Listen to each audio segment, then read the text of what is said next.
Howdy, guys. I hope everyone is doing fantastic tonight. Man, what a crazy day it's been.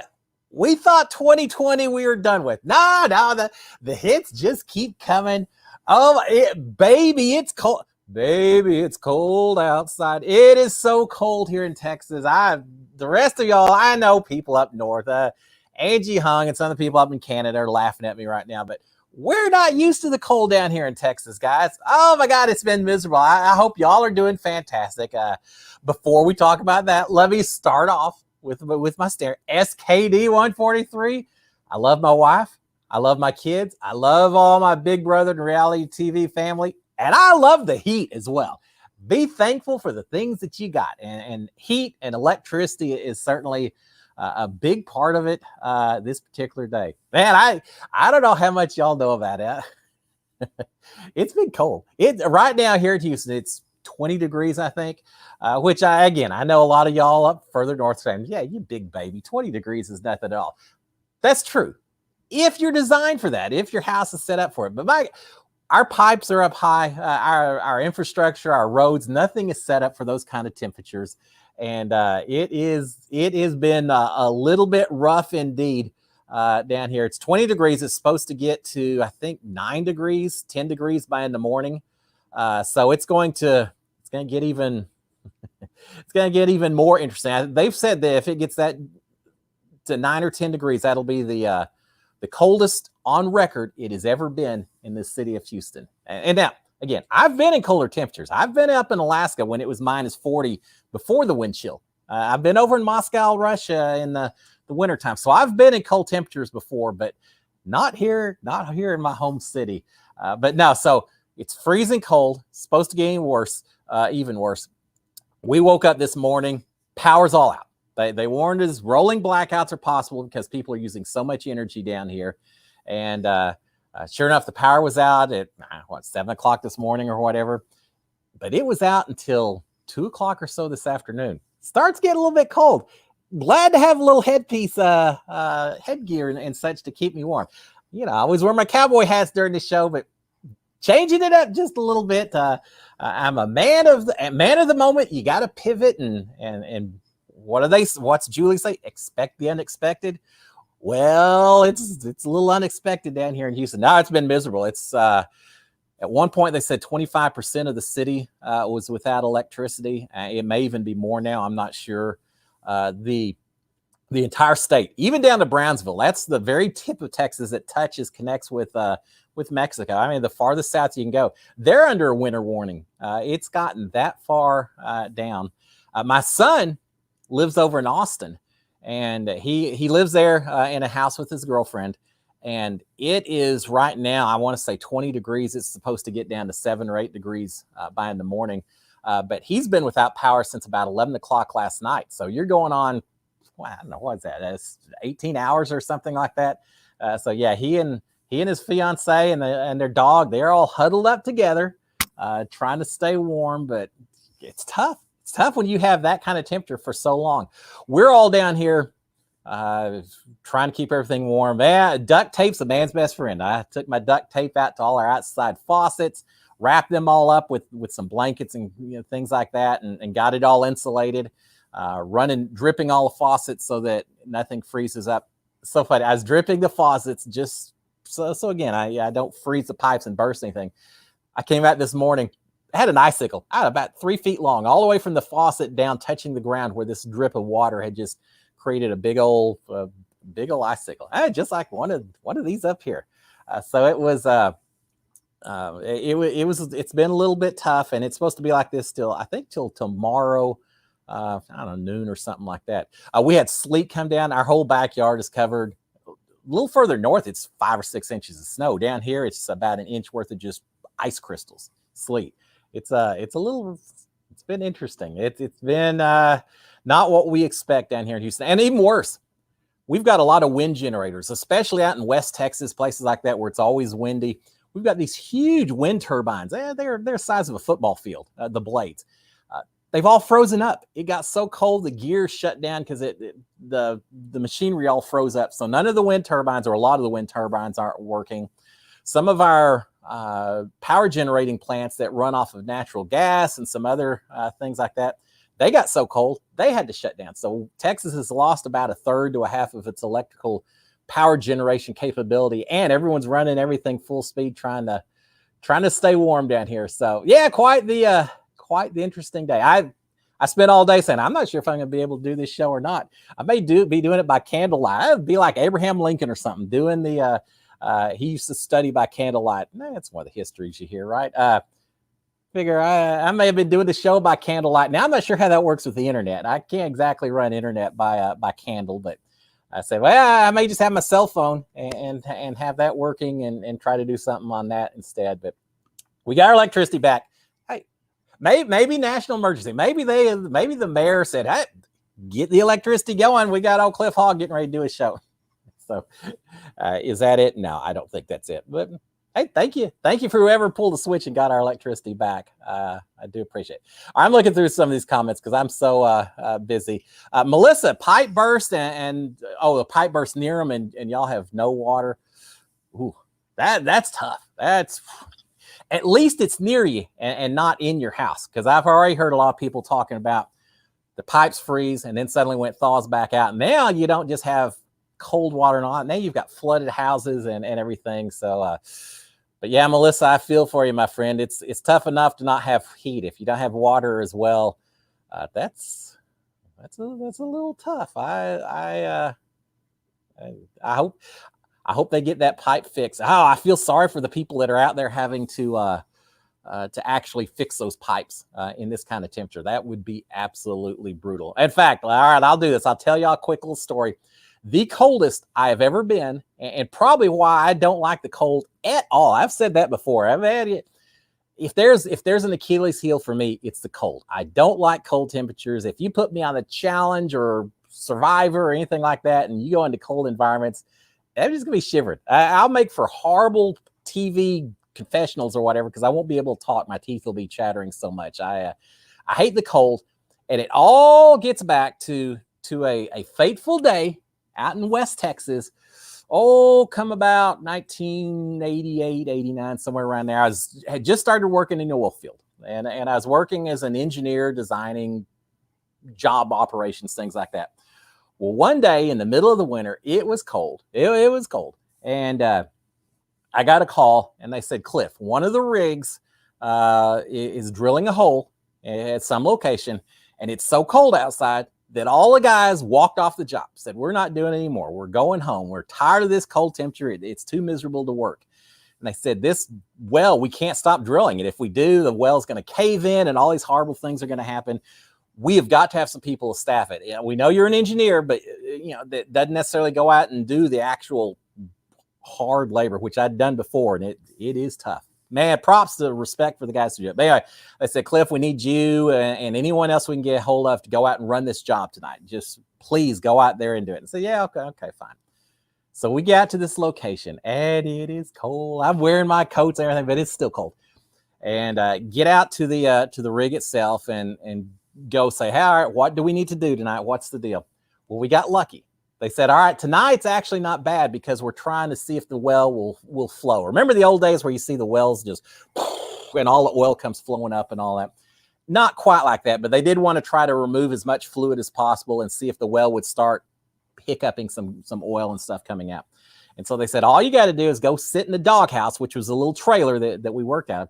Said, just go sit in the doghouse once an hour. Y'all go out and y'all run a little piece of equipment that's like a piston that tries to suck up some of the fluid, and let's see if we can make it work. Okay, well, that's easy. So we sat in this little trailer all night long, playing cards with each other, playing hearts, aces. I think hearts or gin. And once an hour, we'd all say, I guess it's time to go check the rig. We'd go out there, we'd run this little piece of equipment down, be done in about 10 minutes, come back in, play cards again. I thought, man, this is great. I don't know why these guys run off. This was easy. So the next day, they call me again. They say, Cliff, we're going to need you to come out one more day because we haven't been able to hire anyone else out, and the rig's still working, and we still need someone out there for the night shift. Because again, I was out there from like 7 o'clock at night to 7 o'clock in the morning. And I said, all right, sure, that's a piece of cake. I'll come out and do it again. So I go back out there again. Well, this time I get ready to go into the doghouse to do to get the cards set up and everything. They said, oh no, we're through with that part. we got the well flowing a little bit, and now we got to pull all the tubing out of the hole and get this thing ready to put on production. And so what that meant was I had to sit on the drilling the rig floor, just a big metal piece, maybe 10 foot by 10 foot area. And we would pull a piece of pipe out of the hole 30 feet at a time. And you'd pull 30 feet of pipe out of the hole. You would unscrew it using a little tool called a tong. You'd unscrew it. And as soon as you unscrewed it, the inside of this pipe was all filled with mud. So as soon as you unscrewed it, 30 feet of mud would come splashing out and just soak everyone who was on this rig floor. And again, it was like 20 degrees outside or so. It was brutally cold. And now every 5 minutes or so, we're getting splashed, just covered in mud, water that's just, it looks like mud, but it's basically just water. And I've never been so cold in my life. I was shivering, miserable. We had buckets that we'd fill up with kerosene, set them on the sides of this drilling floor and light them up. So it was like little bonfires all around us. Incredibly dangerous. If you do that nowadays, you're all going to get run off. It's so dangerous. But back then we said, I don't care. Whole thing can blow up as long as I stay a little bit warmer. So we did that all night long. By the time we got done, I couldn't feel my fingers, my toe. I couldn't feel anything at all. I still felt the cold, but other than that, I couldn't feel anything. Nothing has been as glorious as when I stripped down to my underwear. I hope I at least left that on. I may not have, but we all stripped down to just our absolute minimals, got in that truck, cranked up that heat full speed, and drove back home. It's about an hour or so to get back to the bigger city where I lived and all that. And getting inside that warm environment of that pickup truck was the most wonderful feeling in the world. I loved it when I won the battle back in Big Brother and I stayed alive in the house, and that was an amazing feeling. I loved it when I got married. We're going to talk about Valentine's Day. I loved when I got married. I loved when I had kids and all that. But I got to say, getting in that truck and feeling that heat, that's one of the highlights of old Cliff Hogg's life, because I've never been more miserable in my life in terms of cold temperature. So there's a cold temperature story for you, which kind of makes today not sound so bad, but today is a little rough. Anyway, so all right, there you go, guys. Let me look through the comments, because I'm so far behind. Joshy P, are you watching Tough as Nails? Yeah, I am, and I love it. I watched last week the intro. What a perfect show. I have so much respect for the people that are on that show, the blue collar workers that just get out there and they just have to do the hard labor. We need an oil field worker to get on that show, because they'd show them a thing or two. I tell you what, I've done that job before. I did it for a couple of years before I moved up to kind of engineer position. But to do that your entire life, I was built back then. Man, I would have given Jackson Mickey a run for his money back then, because I was an oil rig worker and I was in pretty good shape at the time. But yeah, I love Tough as Nails. And I love, for those of you who haven't seen it, I thought about doing a recap similar to what I'm doing for the challenge, but there's really not the strategy and everything that we see on the challenge or Big Brother or some of these other shows. So it was going to be a little tough to talk a lot about. So I chose not to do it. But last week, and I won't give away any spoiler, but last week the competition was basically raising a house. They had to cut the wood. I think wood was maybe cut. They had to nail the wood up. They had to follow a blueprint. They had to raise a roof quicker than the other team. And just such a perfect thing. I watch all of those challenges on that show, Tough as Nails. And every time I watch one, it just makes me want to be a handyman. It makes me think, man, I could build a house. I could raise a wall like they do. I could lay bricks or do cement work, things like that. It inspires me every time I watch those guys. So yeah, Josh P, I'm watching. I love Tough as Nails. It's one of my absolute favorites, actually. Dawn Bud, favorite Girl Scout cookie. Yeah, it's Girl Scout cookie time. I've already ordered mine. I've got a niece who sold Girl Scout. I don't know, maybe she's still selling, but we got our order in early. We got a bunch of them. You can't beat the Thin Mints, right? I mean, it's got to be Thin Mints at the end of the day is my top choice. But after that, I like the lemonade ones that have that lemonade taste. We got some new ones I haven't even tried yet. They're supposed to taste like French toast. Sounds pretty good for me. You know what? And we'll talk about that as well, because I got a little breakfast discussion for you here in just a second. But yeah, no, I love my Girl Scout cookies. Now, here's what's interesting. My niece, not just her whole troop, they didn't just sell Girl Scout cookies. They sold all Girl Scout cookies. But one thing they did was they had a taste testing. They paired up with a local microbrewery nearby, and I say they did it. I think the microbrewery actually just bought a bunch of Girl Scout cookies. So I don't think the girls had anything. They weren't there. I don't think they were there or had anything to do with it. But the microbrewery bought a whole bunch of Girl Scout cookies, and they paired them up with different beers. So you could show up, buy a ticket, and you would get a glass of beer and 2 or 3 of a specific taste Girl Scout cookies. And so they tried to pair. Yeah, you've seen it with food or steaks or things like that, but they did it with Girl Scout cookies. Drink a whole bunch of different beers and see how they match up with different flavors Girl Scout cookies. It's not pretty cool to me.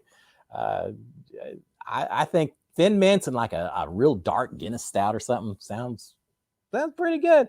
I can think of worse ways to spend my afternoon. Hey, it gives you an excuse to, I'm not eating Girl Scout cookies. I'm just eating them because I want to be a connoisseur. I want to be a beer expert, and it's just, I'm just doing my task here. So anyway, all right, let's see what else. Let me scan through here. I've got a few things I want to talk about. Crosstrack. Hey, Crosstrack, welcome back. I was thinking about you, my friend. You would get along with your dad, or with. I'd get along with your dad because of my love for duct tape. Duct tape does everything. We've got it all over this house. Partly because we're in hurricane. I never thought I'd need it as much for the cold weather, but we've got a lot of it because of hurricane season. It always comes in handy when you're trying to tape up tarps and things like that. I got duct tape spread out all over this house, and the car is my backup supplies. Yeah, I use a lot of it. You can cover up wounds with it. You can seal up stuff with it. I wrap my pipes with it, as I mentioned. So yeah, a lot of the perfect thing. I've seen people make boats and stuff out of it. So let's see. All right, let's see. Season 2 of Tough as Nails. Girl Scout cookies. See, I'm getting through here, guys. Is good duct tape good for styling your hair? Well, Lawrence, I don't know about duct tape, but it's a lot better than Gorilla Glue, right? Yeah. I don't know if y'all saw it. The girl who put Gorilla Glue all over her hair. My first thought is, why the heck do you ever think that Gorilla Glue is a good idea?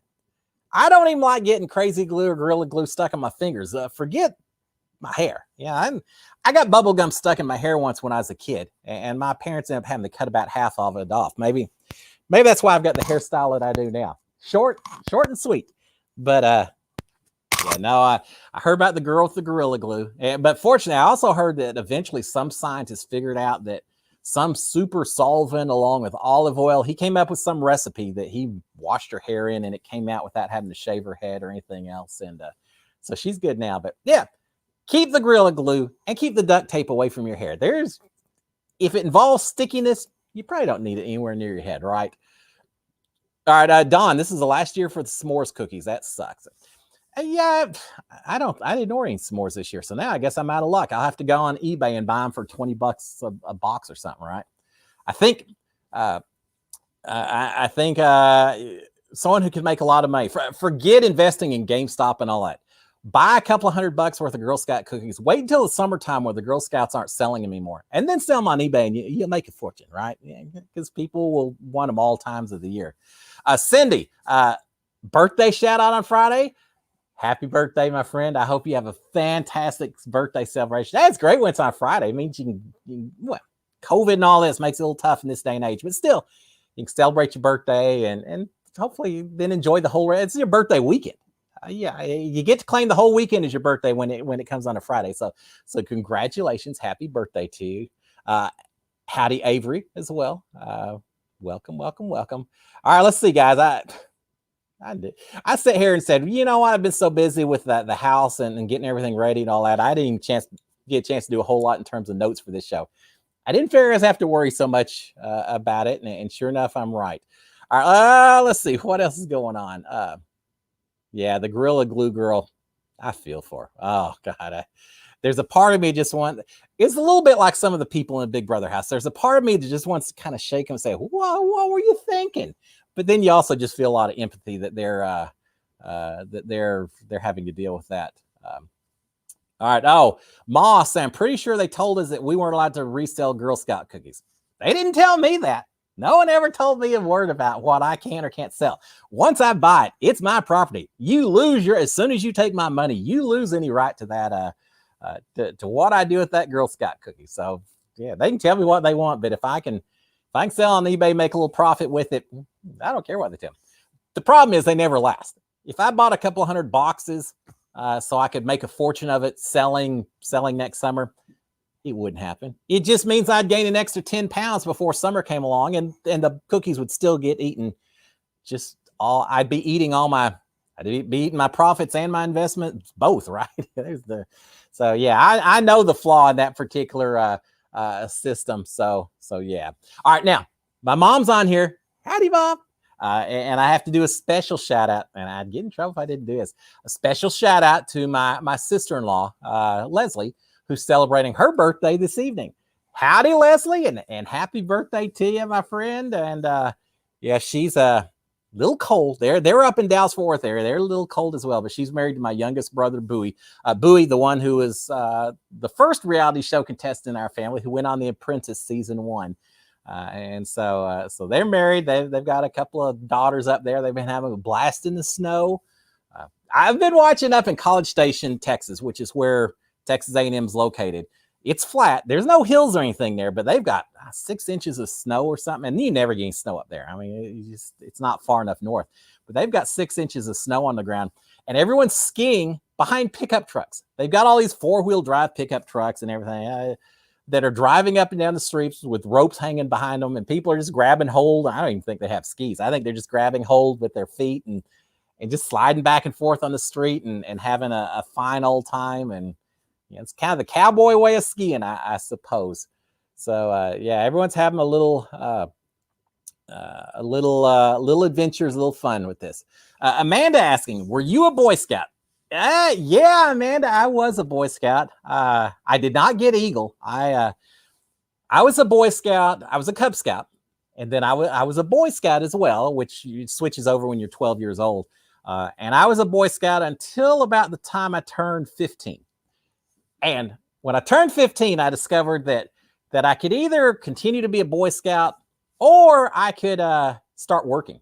And a little tough to do both. I ended up working at Six Flags Over Texas, did a lot of working on the weekends and things like that. So I couldn't keep doing the Boy Scout route. So I dropped out of Boy Scouts, which I kind of regret. It would have been fun to stay with it a little bit longer, but man, I don't know. I started working out with it. It's fine. Now my son was in Boy Scouts, and Daniel actually made it all the way through. He got his Eagle. He was a senior patrol leader. He did a lot of things and had a blast. And I had a blast because I got to go with him. I was the medicine man. Yeah, I'm an engineer. I'm not a doctor, but it's all right. I actually was the medicine man for the troop. I carried the medical supplies. I treated people as long as it wasn't anything too major. I handed out prescription medications. Kids, when they busted their lips, I was the one that took them to the ER room when I had to, and gathered up all the medical form, all the stuff having to do with medicine. And so yeah, I learned a whole new bit of stuff while I was there. So I did that. My daughter Kelly was a Girl Scout as well. I wasn't the medicine man for her troop. I kind of left that to my wife, and they went and did their camp outs together and all that. But yeah, so we're kind of a scouting family. Had a blast with it. Been so many cool places. I went wild caving while I was a parent helping with the Boy Scouts. I went scuba diving with it as well. Did a lot of canoeing and kayaking and things like that. So yeah, I love Boy Scouts, Girl Scouts. It's such a fantastic thing. Now, I don't think I'd want to be out camping this weekend. I think they may be a little cold this weekend. But yeah, I love my scouting.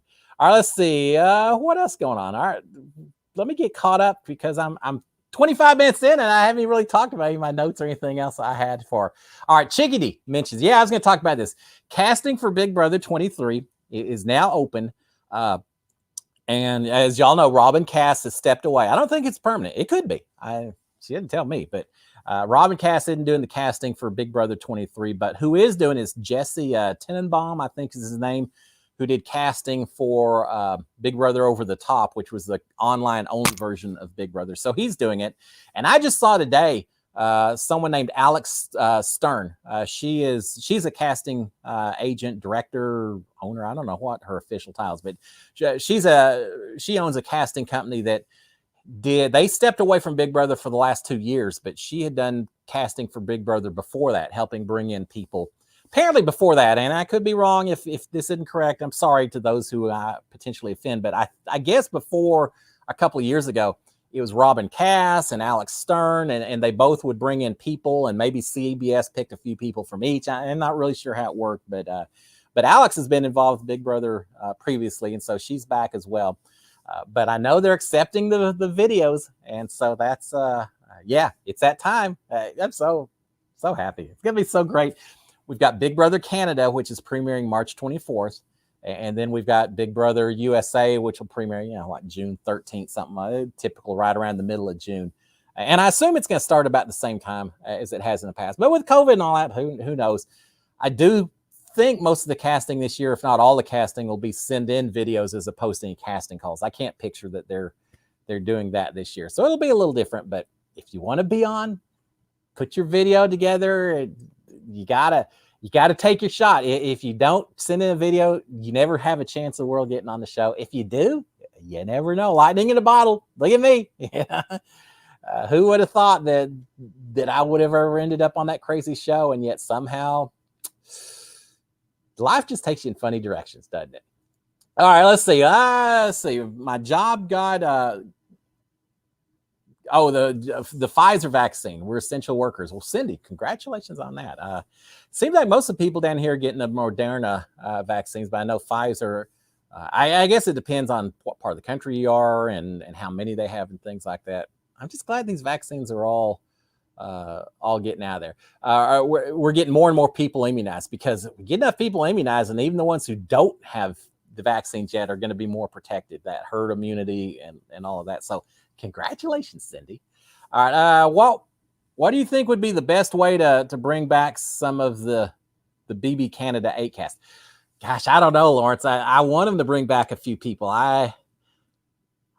Maybe they could do something like Big Brother's done in the past, where you have mainly newbies and then you bring back a couple of people as, I don't know if you can even say they're coaches because they weren't in there long enough, but bring them back as some vets or something. I don't think you can bring back the entire season 8 cast.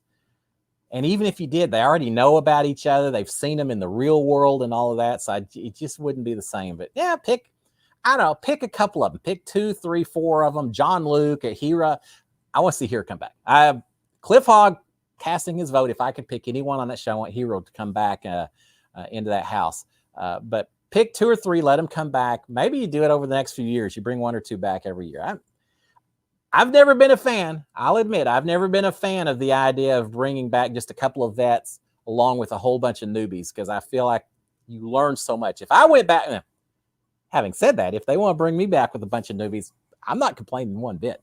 But you do learn so much after having gone through one season. You have a huge advantage. I truly think. If I went back in the house with a whole bunch of newbies, I just feel like I would be so much more at ease and understanding of what was going on and make it easier. But Big Brother Canada, special situation, since they really never got the chance to play the game. So I'd love to see at least a couple of them come back.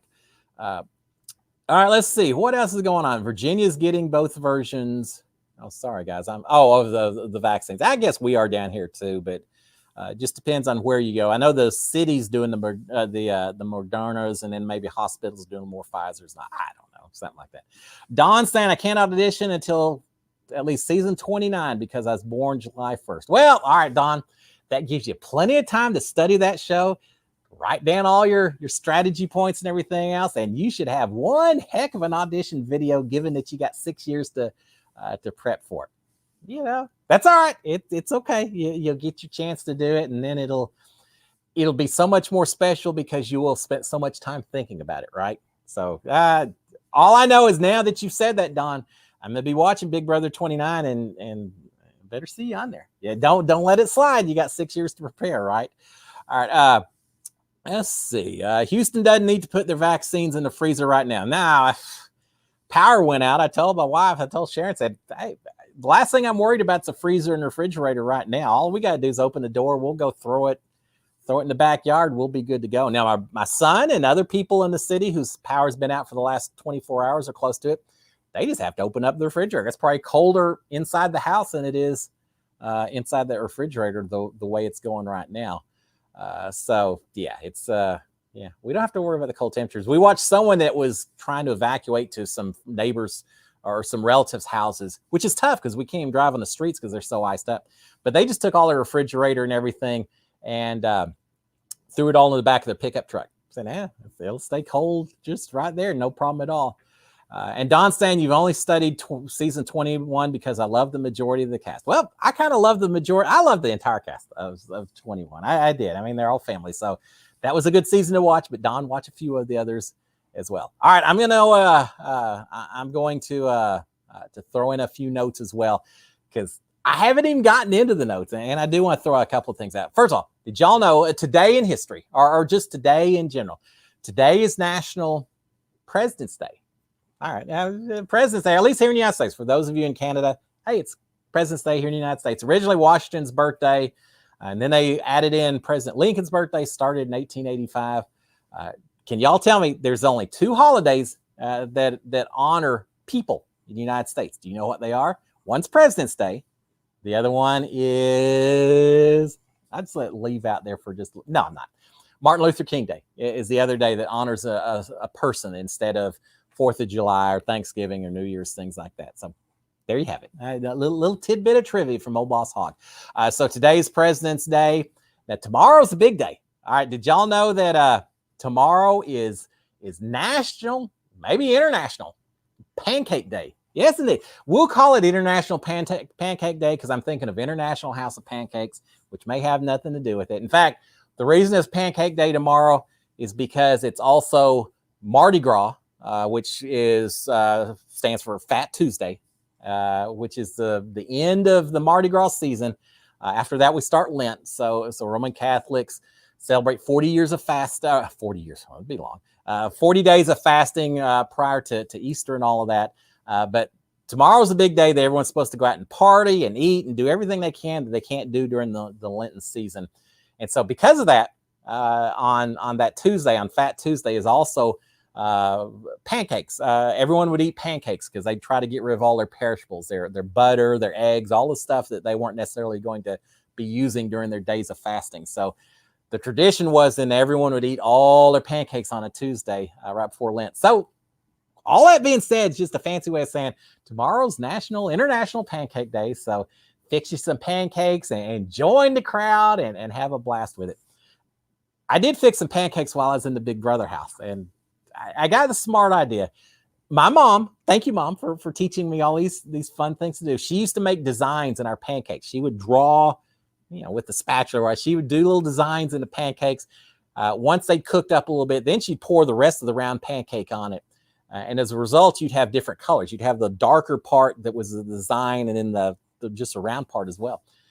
As kids, we love that. So I thought I was going to do the same thing on Big Brother. I said, all right, I was up by myself. Everyone's in bed, like happens so many days inside the Big Brother house. So I said, all right, I'm going to fix me some special Big Brother 21 pancakes. So I got out the pancake mix. I mixed it all together. And I don't remember if we had to mix in eggs and oil or if it was just all complete, just throw in water. I don't remember. But I made up all my pancake batter and I heated up the pan. And then I tried with the spatula to write BB21. So a special Big Brother 21 pancake. Now, the problem is you have to do it in a mirror image because you put it down. Then when you pick it up, it's going to be flipped backwards, like a mirror. So I was trying to write BB21 backwards, make sure the 2 is the right direction and all that. Did that and then waited for it to cook up for a while before I poured the rest of the batter in so that I'd have my Big Brother 21 pancake, which was fun to do. But here's what's interesting. There's some times where you forget all about the cameras because you're busy talking to people, you're running back and forth, whatever. You're so worried about the conversations that are taking place. Well, in this situation, I was the only person up. So those cameras were trained on me, and it was so not irritating, just very noticeable. Every time I would walk from the trash can to the stove or to the refrigerator to get ingredients out, wherever I was walking to that kitchen, that camera's going down, up. It just always zoomed right in on me. At one point I said, all right, here's my pancakes, held my pan up, and suddenly that camera points right down at the pan itself. So I really, at that time, I was like, oh my gosh, I'm just trying to have fun in here. I'm making these BB21 pancakes and all that, but here I am doing a freaking cooking show for everyone who's watching online because the camera obviously is paying attention to everything I do. So I made a lot. It seems like I screwed up a lot of times because I didn't let it cook long enough. And so you couldn't really see the BB21. And I finally got one that was okay and said, okay, well, now I've got one that looks okay. And I've got about a dozen other pancakes that didn't work so well, but they're still edible. They're still fine to eat. So yeah, I hope that wasn't an HOH or a veto day, because I had a whole lot of pancakes and a whole lot of syrup, and it was good, but I was probably a little sluggish after that. But yeah, I love my pancakes. So y'all have fun on Pancake Day tomorrow. I know, Angie, it's a holiday in Canada too, Family Day. I got a trivia just for you because in addition to being Family Day, and you correct me if I'm wrong, but I hope I'm not, it is my understanding that on this day in 1965 in Canada, y'all adopted the maple leaf flag as the official national flag for the entire country, and it was raised above, I guess, the Parliament building on this day in 1965 for the first time. So that famous maple leaf, that it's got to be one of the most recognizable flags in the world, right? Everyone knows it when you see the maple leaf. But on this day, 56 years ago, I guess, is when it became the official national flag of the country. I did some research because I'm always curious about this stuff. And I guess y'all just had the Union Jack before that, and decided to get a little away from the UK image with their flag and all that. So happy Family Day and happy National Flag Day. I'm not sure if that's the exact way you describe it, but there you go. All right, let me look at the comments before I do some other things. Dawn, I would definitely talk to the cameras in the Big Brother house, because I want America to know that I love them. I also know it's okay, because I believe if Cliff Hogg does it, it's not weird. Well, I appreciate that sentiment, Dawn, but I got to tell you, I got a wife and kids who'll tell you that just because Cliff does it, doesn't mean it's not weird. There's way of things that they would say, yeah, if Cliff's doing it, it's probably because it's something weird. But no, why not? You're in the house. It's my only way to communicate. I can't control when they show the episodes and they show, last week or this week on Big Brother. You can't control what little clips are shown or not shown. But when you're in that camera and the live feeds are watching you, yeah, I'm going to talk to the cameras. I'm going to talk to my wife, my family, the live feeders. Heck yeah, I'm going to talk to the cameras. Why not? I never thought twice about it. Yeah, I got overheard. It almost cost me my game, but that's all right. I still would have done it. I just would have been quieter about the way that I did it. All right. So yeah, happy Family Day, Angie. And someone, Lawrence is saying there's also a National Pancake Day in March. 2 different days. Well, I got worse things to gripe about. I think that's okay. I'll pretend like the first one didn't happen, and we'll celebrate again in March. As a kid, one of my favorite books to read, I don't remember the name of it. My mom's out here. She may be able to tell you. There's something about a witch who fixes blueberry pancakes. And I don't know how those two come into play. She fixes, maybe she lures kids in with blueberry pancakes. I don't know. But all I know is that the end of this kid's book was a recipe for blueberry pancakes. And so I know my mom would fix blueberry pancakes for me. And I don't know if she followed the recipe or not. I didn't really care. All I knew is there was a recipe for a book I really liked. And I'd read the book and suddenly blueberry pancakes would show up for breakfast the next morning. And so thank you, Mom. I still love blueberry pancakes. I go to IHOP. I love maple syrup. Yeah. There you go, Angie. I love maple syrup. Thank you, Canada, for an amazing contribution to international culture and society with your maple syrup. But I also love blueberry syrup. So when I go to IHOP, I get fancy. I put the blueberry stuff on there and enjoy every single bit of it. I also like molasses. And I don't know, is molasses even a thing? Do y'all even know what molasses is? Or is that just a deep South Texas kind of thing? It's like, it's syrup, but it's thicker. It's like a honey texture. It's very dark. I want to say it's made from, I don't know, sugar cane or something. It's a thick, very strong flavored taste. It's like syrup that's just ubered up to exponentially to about the 10th degree. But it's molasses. I like molasses too. I don't eat that much, but I like molasses also. And Chickadee's got a good idea. I say every day is Pancake Day. That works for me, except it's hard enough to keep in fighting condition, fighting weight as it is. If every day is Pancake Day, well, I might as well just throw it in. I look like Jabba the Hutt by the time I get done.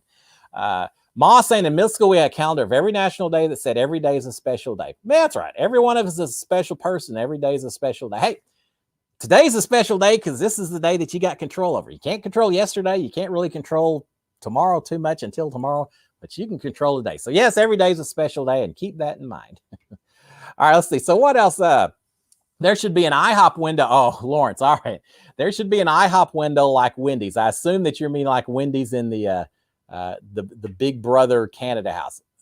You know what? If they'd have a special window like that, I would have been fighting for the, well, not that I wasn't trying to win those HOHs anyway, but yeah, I would have been pretty happy if I had a little pancake delivery system inside that house. That would have been pretty good. But that's all right. You know, I knew how to fix pancakes. I could fix pancakes. There's a lot of stuff. I'm not a chef, so there are a lot of things in there. I know Holly fixed a Thai food for us one time, and my wife fixes just amazing meals. I can't do that, but I can fix pancakes. So yeah, give me a Whataburger window, not a pancake window, and I'll be even happier inside the Big Brother house. I can imagine updating for live feeds. Cliff walks in the storage room, gets pancake batter, talks to himself, goes back to the kitchen, yeah, that's exactly how it worked. And they followed every bit of it. Kind of makes you feel a little cocky. Kind of makes you feel a little important that the camera's actually following you. But then you also think, well, yeah, they're doing it because everyone else is asleep. So yeah, no, very low hurdles that I was trying to achieve some of those mornings when the camera was happening.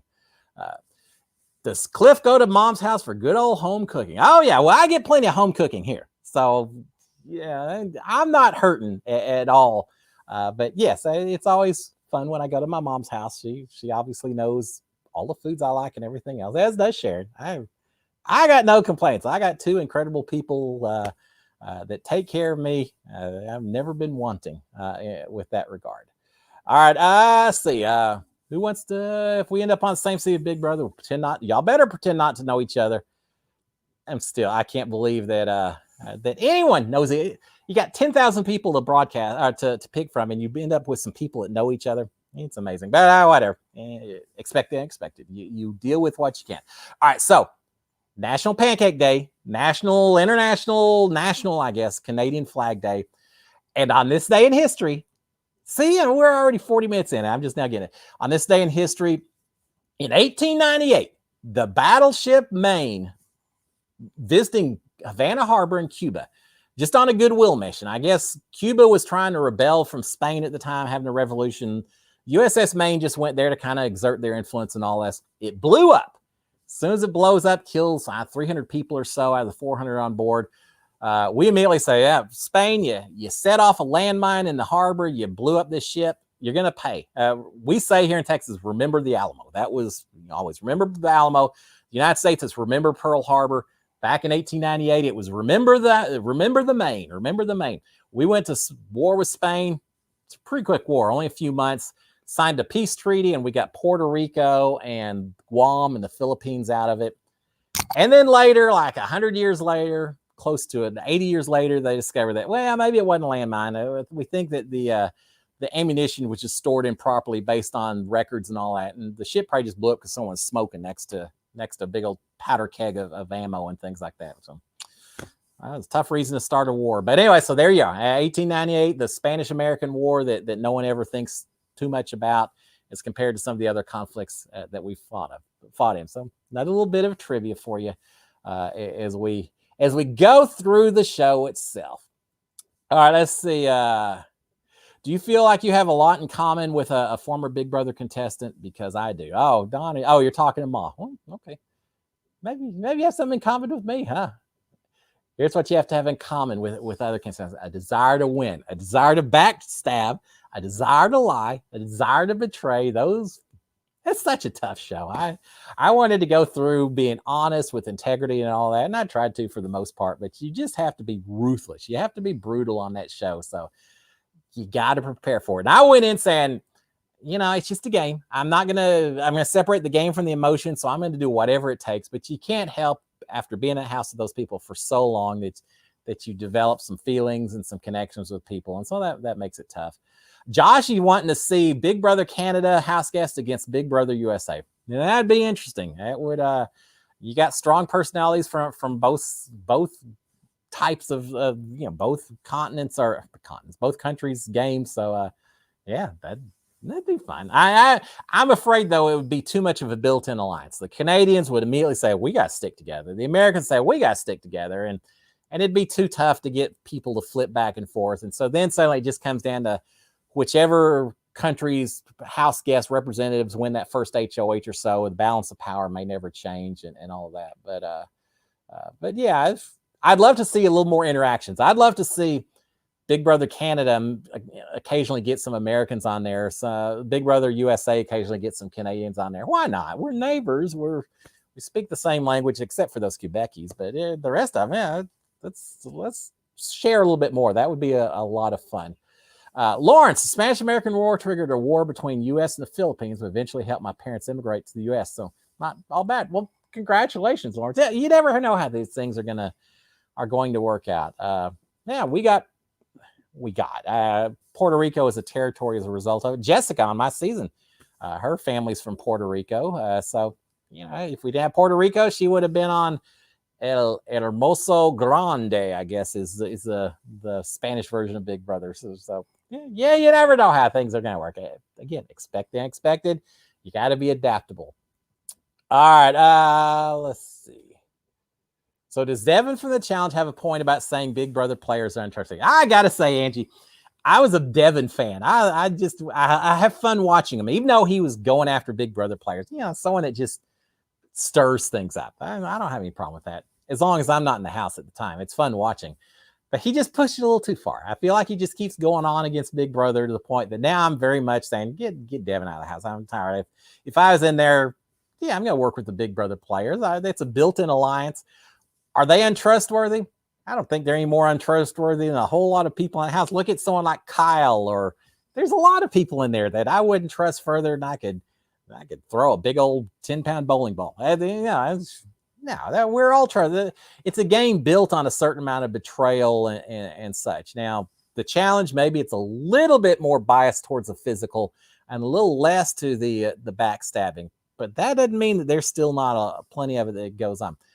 Look at all the players in that challenge house. Are you saying any of those wouldn't stab you in the back if it got them into that finale and winning $1 million? Yeah, none of them. They're all going to be as trustworthy or as untrustworthy as it takes for them to win the game. So, yeah, Devin trying to call out Big Brother players, whatever. What he probably means is they're just better at it than we are in terms of how we can betray someone while we're still smiling and tell them how much we love them, even while we're stabbing them in the back with the other hand. That's what he means. Not that we're any worse at being untrustworthy. We're just better at it, right? So I won't argue that too much because we had a lot of practice being inside that house. Let's see. All right, let's see what else. So we had this day in history, and we had Valentine's Day. I hope y'all had a fantastic Valentine's Day. And though for those of you who aren't in a committed relationship, today is National Singles Awareness Day as well. So enjoy your day as well. You don't need another person to make you a valuable, incredible person. So just keep that in mind. But for those of you who celebrated Valentine's Day, we had fun. We sat around a fire for a little bit before it got absolutely brutally cold last night. Sharon fixed a fancy dinner. I fixed her a heart-shaped brownie and decorated it up a little bit. And then we watched Men in Kilts, which is, I don't know if y'all watch Outlander, but a show on Stars. It's a series of books by Diana Galbadon, I think's her name. Just incredible adventure, romance, everything a couple watching a show could enjoy. And so we watched all the TV shows. Well, now two of the main stars from the TV show are doing this Men in Kilts where they travel around Scotland and they look at last night they looked at how Scotch is made, Scotch whiskey, and a bunch of the food that's served there and everything. And it was a great show. It was fun. I'm ready to go back to Scotland. I would love to take Sharon and go back and visit Scotland, go see the castles, all the whiskey tours, see the Highlands, see the Lowlands, everything in between. It's just such an incredible country. I love visiting Scotland. So there you go. That was our Valentine's Day. I hope y'all did that y'all did something fun as well. Capone Boxer, watch season of Big Brother Canada. Should you watch? I don't know. I'll be honest with you. I haven't seen that many seasons. I watched part of Big Brother Canada 7, but then I got busy getting ready to go into the house on my own, so I didn't even see the end of that. But I watched part of Big Brother 7. I watched all of Big Brother Canada until they shot it down. But I don't know. I don't know. There's a few guys, Angie, a few others may be able to talk a little bit about it. Let's see. And Lily, rub it in. I'm in Miami. It's hot here. Well, you're one of the few spots here in the United States. So I feel for you. I empathize. I like Miami. I'd love to visit Miami. It's just such the little Havana and everything would be such a fun place to go hang out in. So we got that. Ma saying, what'd you think of the Daytona 500 if you watched? I watched a little bit. Not a lot of it, Ma. It was weird. Nighttime Daytona, I'm not as used to watching, and they had stage 2 and different stages of the race and everything else, which I guess I didn't really realize they were doing it a little bit differently. But yeah, I don't know. I'm hot and cold. I watch some of stock car, but I watch more Formula One. That's kind of, I guess, more because I used to work international. And so when I go international, no one cares about NASCAR outside the United States, but everyone cares about Formula One in a lot of different countries. So I really focused on Formula One. You learn what other people like, so it gives you things to talk about, develop relationships. So I got into Formula One because of that. But yeah, I watched a little Daytona 500, and it was fun. It's just interesting watching it under the lights as well.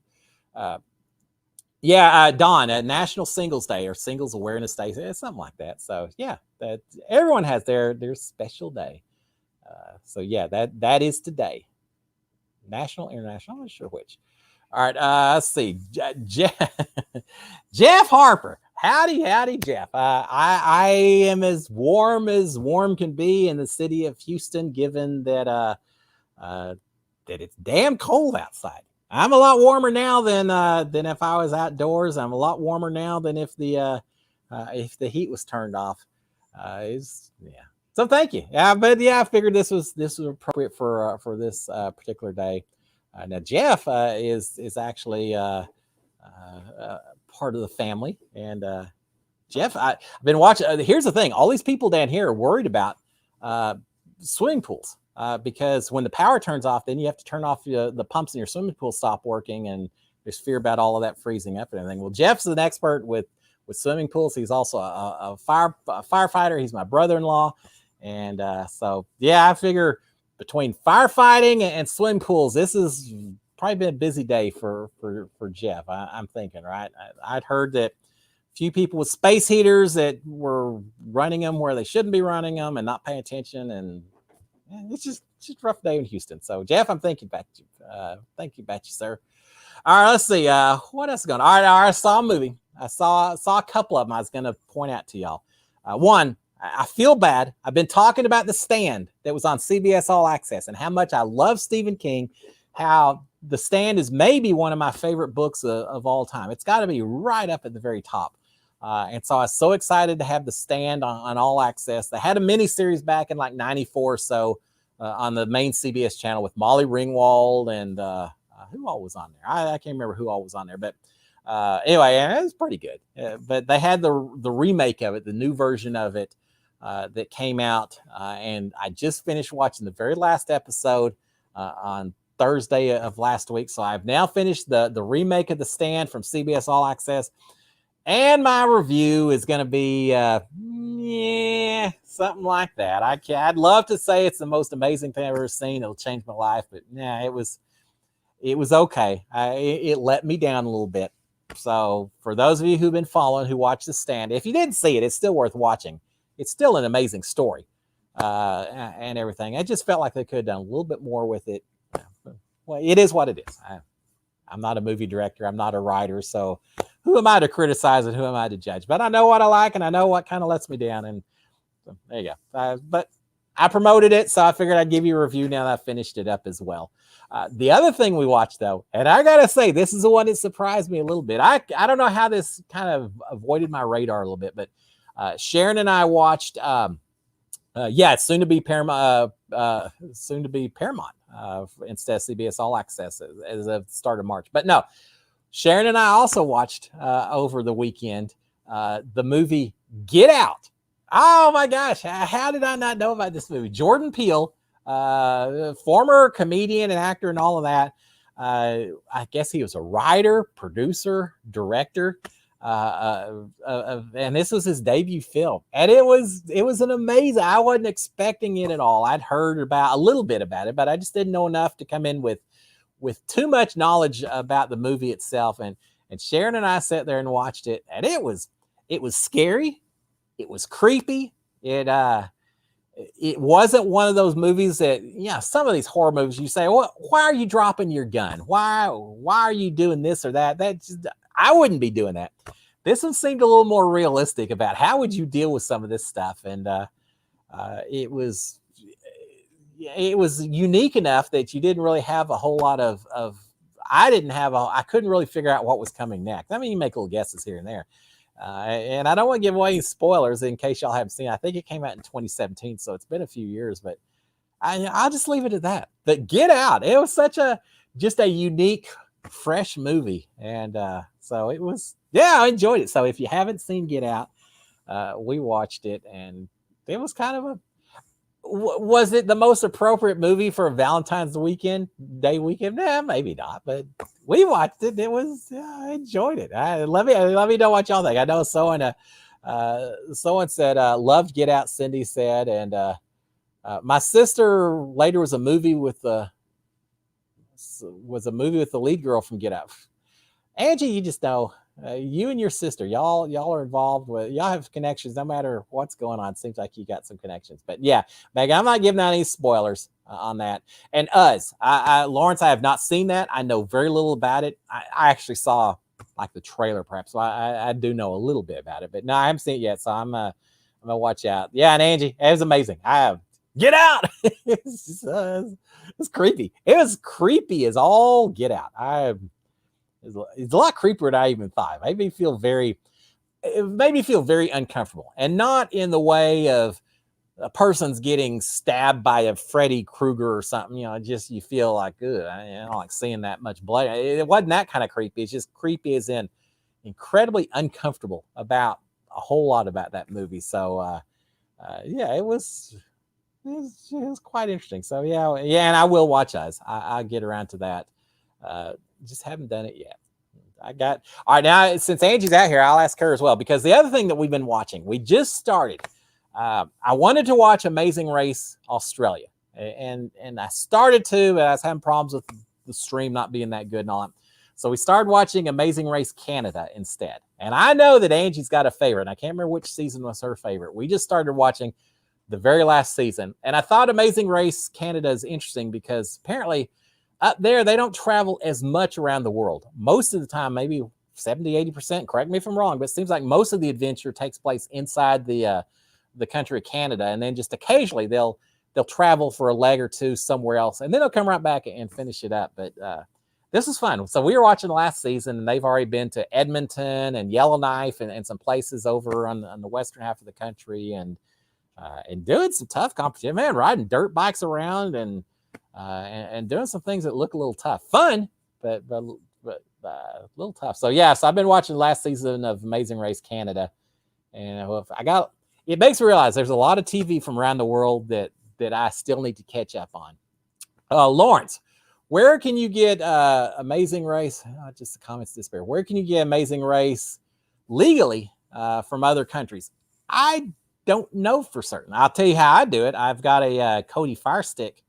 I've got a Fire Stick, and I've got an app called Kodi on there, which just magically finds streams if I do searches. And I don't know if they're legal or not. I don't know that they're not legal. I'll just put it that way, and it's the only access I have to it. So I'm not going to feel too guilty about it, because if I'm not watching through there, I'm not watching at all. That's the only option I got. But no, so I find it on the Fire Stick, and sometimes you can find a show, sometimes you can't. It's hit and miss. So that's why we haven't watched Amazing Race Australia just yet, but I did find the Canadian ones out there, so that's kind of fun. All right, Angie's saying season 4, Kristen and Steph are my favorites. I knew you had a favorite season, I just couldn't remember what it was. Okay, after we finish season 8, maybe we'll then go to season 4 when we get done with it.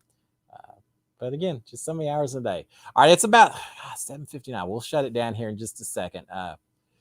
Let's see. Anything else going?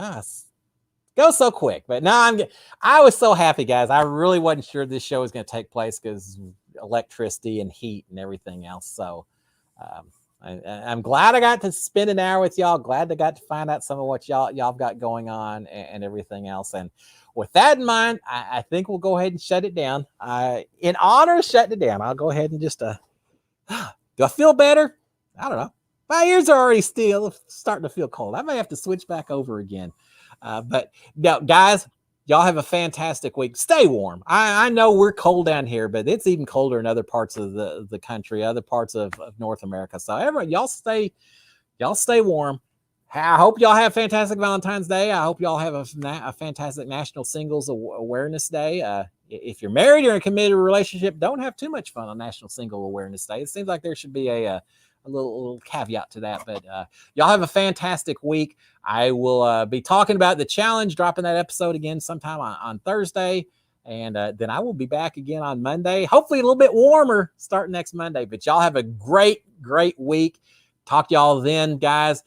SKD 143. I love my wife. I love my kids. I love all of y'all. Have a great one. Stay warm. Cheers, my friends. Bye. Bye, guys.